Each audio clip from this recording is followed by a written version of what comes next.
Hi,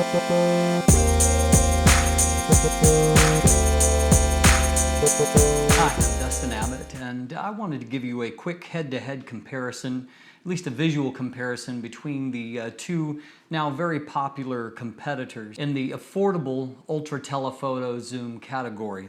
And one of those is now the tried and true performer, been around for a couple of years, and that's the Tamron 150 to 600 millimeter f5 to 6.3 VC lens.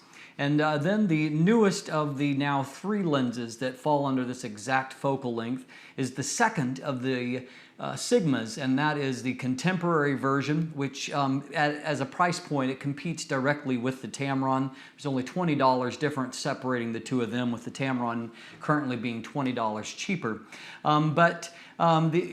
This Sigma is the 150 to 600 millimeter and it has the optical stabilizer, but it is the contemporary version of the two Sigma lenses.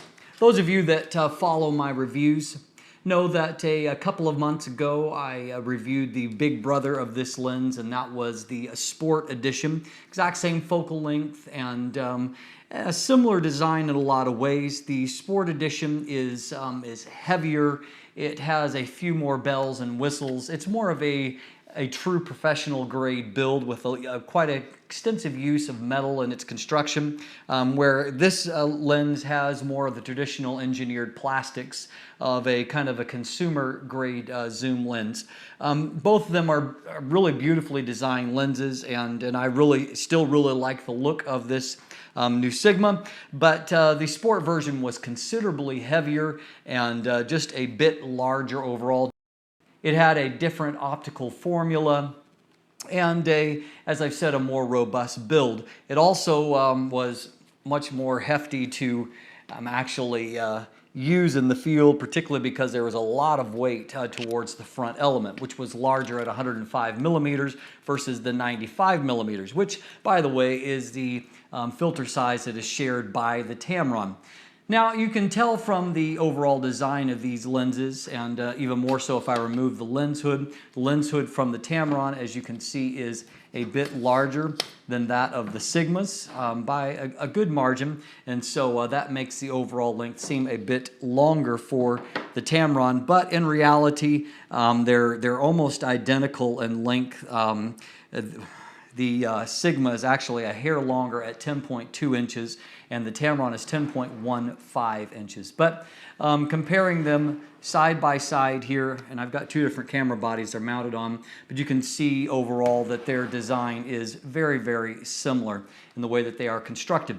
Both of them have obviously both a focus ring and then a zoom ring, and the focus ring on this Sigma is a bit unusual in that it's very, very narrow, particularly compared to that of the Sport Edition.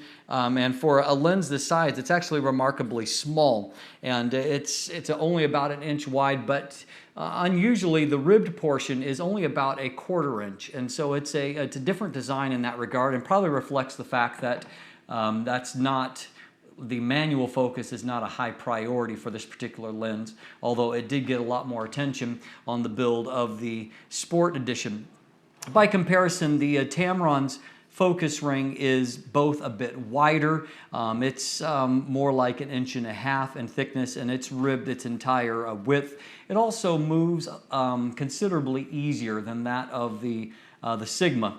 Now, when you get to the actual the zoom rings, they are pretty similar in their performance. They're both quite wide, about 3 inches wide, with again the Tamron's maybe being just a hair wider. The ribbing's a little bit deeper on the Sigma, but both of them have a inner barrel that extends out before you move towards the front element. And extended out, you can see how highly similar their designs are.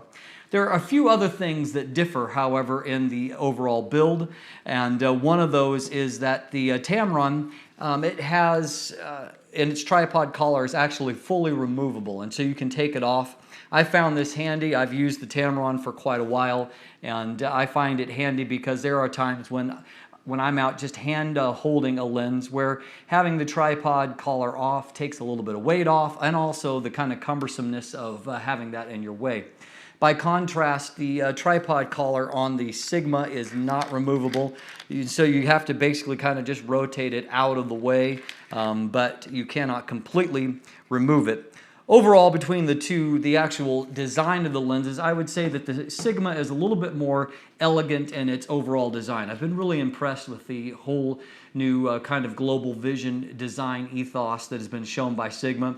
It's a great looking lens. I found, however, that the Tamron, while not quite as good looking, it's held up well, and it's seen some use on my own personal kit, and so I know that it does a great job.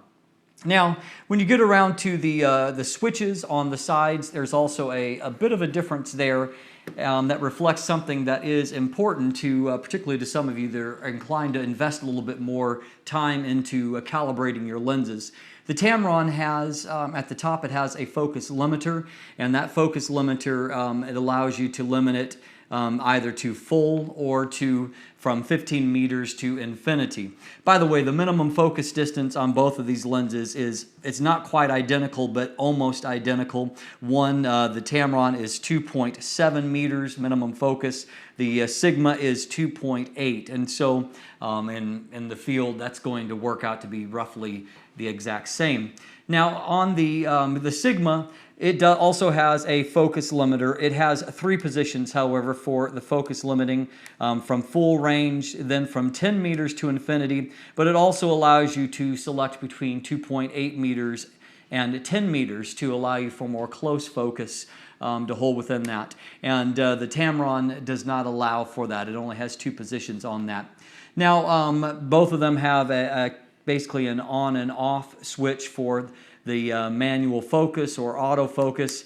The Sigma has a 3rd position, an MO position, that is a kind of a manual only or a manual override type position.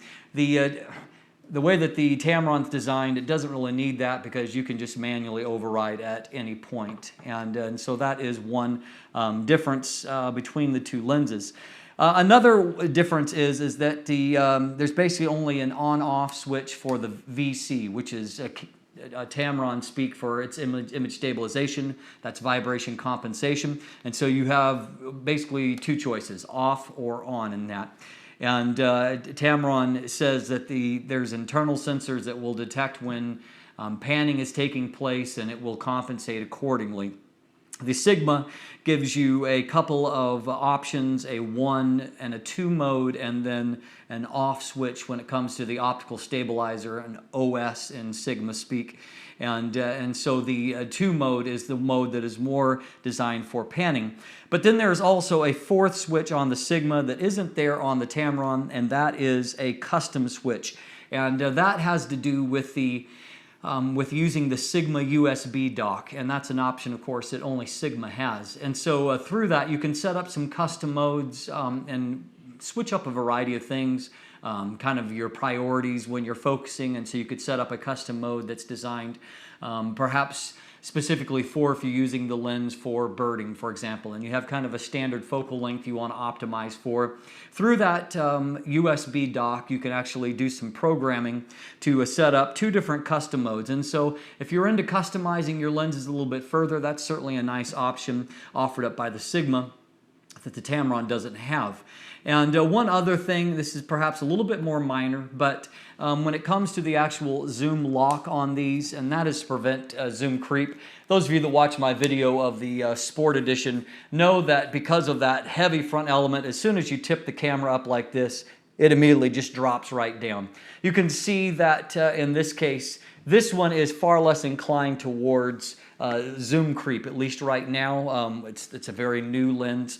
And so, but at the same time, often when you're carrying these lenses, you carry them in a way to where, at least for me, if I'm carrying like in a cotton carrier harness system like this, it's going to be rubbing at times as you're moving along, perhaps on a trail. And so even that friction of hitting that will eventually begin to cause that zoom creep or to zoom the lens out. With the Sigma, you can choose any of the places where there is a distance marker on it. And so be it 150 millimeter, 180, 200, 250, 300, 400, 500, 600. Well, at any of those positions, as long as you're lined up with kind of the dot, you can set the zoom lock. And so that will allow you to lock that at any focal length.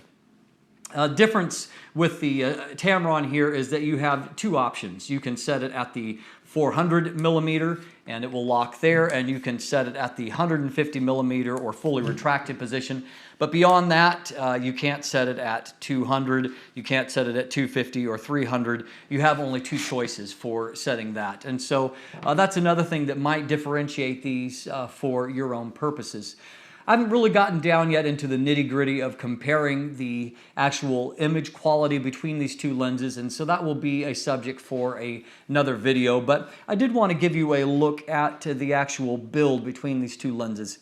There's a good chance that some of you already have an affinity for one of these two companies, and so your preference is the company that you're accustomed to buying from and kind of dealing with, and that's fine. But for those of you that are undecided, I wanted to give you a little more of a head-to-head visual comparison. These lenses are designed in very, very similar ways. As I said, they have very similar prices. They have identical focal lengths.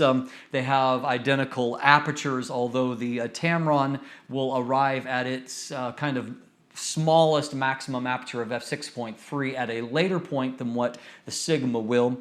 But beyond that, the Tamron is 20 elements in 13 groups. The Sigma is 20 elements in 14 groups.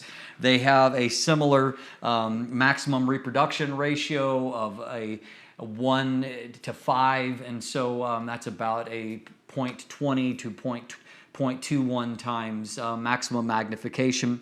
They both have 9 rounded aperture blades. They weigh roughly the same amount. There's just a lot of similarities overall between these lenses, both 4.3 pounds. And so when it comes to practical use, they're very similar. They both do have a gasket between the lens mount and where it mounts to the camera itself. Although, you know, the weather sealing for either of these lenses is not quite as robust as what the Sport Edition's weather sealing would be. That being said, I know from using the Tamron myself that most of the weather conditions that I've been in, I've not had any kind of issue with it. And so there is some degree of moisture resistance, dust resistance that's there, but just don't expect these to be kind of professional grade, top of the line when it comes to the weather sealing. But overall, they're both amazing lenses. We're so blessed to have such great lenses optically that cover such an amazing focal length. 600 millimeters is a tremendous amount of reach, and you throw that on a crop sensor body, a Canon crop sensor body, and you have an effective reach of 960 millimeters. And so that's incredible amount of reach at really a reasonable price at under $1,100 for either of these. And so that'll give you a little bit of idea of how they look mounted on bodies and the overall weight and heft of them. And we'll be looking at this new contemporary version from Sigma a little bit more as we go further, but and I'll keep you updated on how they compare when it comes to the focus speed and the image quality, some of those good things as we move ahead. I'm Dustin Abbott, and if you haven't already, please subscribe. Thanks for watching. Have a great day.